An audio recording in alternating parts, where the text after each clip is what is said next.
زاوایەکی سەدام حوسێن هەموو شتێکی ئاشکرا کرد لە هەولێر بە فەرمانی بارزانی پاسپۆرتی بۆ دەرکرا بەڵام لە بەغدا ڕێگری لێکرا.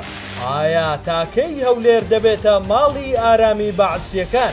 لانوێترین دەرکەوتنیدا لە کەناڵی ئەلعەرەبیە جەمال مستەفا زاوای سەدام حوسێن و سکرتێری دووەمی چەند نهێنیەک لەبارەی هاتنی بۆ هەولێر ئاشکرا دەکات. ناوبراو لە دیدارەکە کە مانگی ڕابردوو لەگەڵی کراوە دەڵێت دوای ڕوخانی ڕژێمی سەدام ماوەی 18 ساڵ زیندانی بووە، دوای ئازادکردنی ڕووی لە شاری هەولێر کردووە.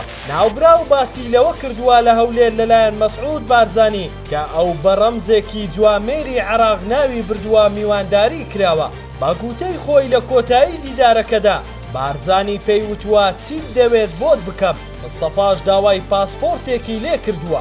دواتر وەک خۆی دەڵێت فەرمانی بافسەرێکی لای خۆی کرد پاسپۆرتم بۆ دەربکەن و هەموو کارەکانم بۆ ئەنجام بدەن. سەبارەت بە وەرگرتنی پاسپۆرتەکە جەمال مستەفا ئاماژەی بەوەدا کە دەبوایە لە بەغدا وەری بگرێتەوە، بەڵام دەسەڵاتدارانی عێراق ڕێگریان کردووە و پاسپۆرتەکەیان پێ نەداوە. لە کۆتاییدا ڕایگەیان کە لە ڕێگای ئەمیری قەتەرەوە پاسپۆرتەکەم وەرگرت.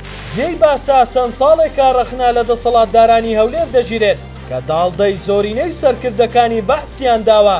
چەند جارێکیش دەنگۆی ئەوە بڵاو بۆتەوە کۆنگرەی بەعس لە هەولێر کراوە. ناڕەزایەتی ئەو هەنگاوانە گەیشتۆتە ناو خودی بارزانیەکانیش. لە ساڵیادی جینۆسایدی بارزانیەکاندا ئەدهەم بارزانی داوای کرد وەک وەفایەک بۆ خوێنی شەهیدانی ئەنفالی بارزان پێویستە بەعسیەکان لە هەولێر دەربکرێن، چیتر بە حەواندنەوەی بەعسیەکان ئازاری ڕۆحی شەهیدان نەدرێت.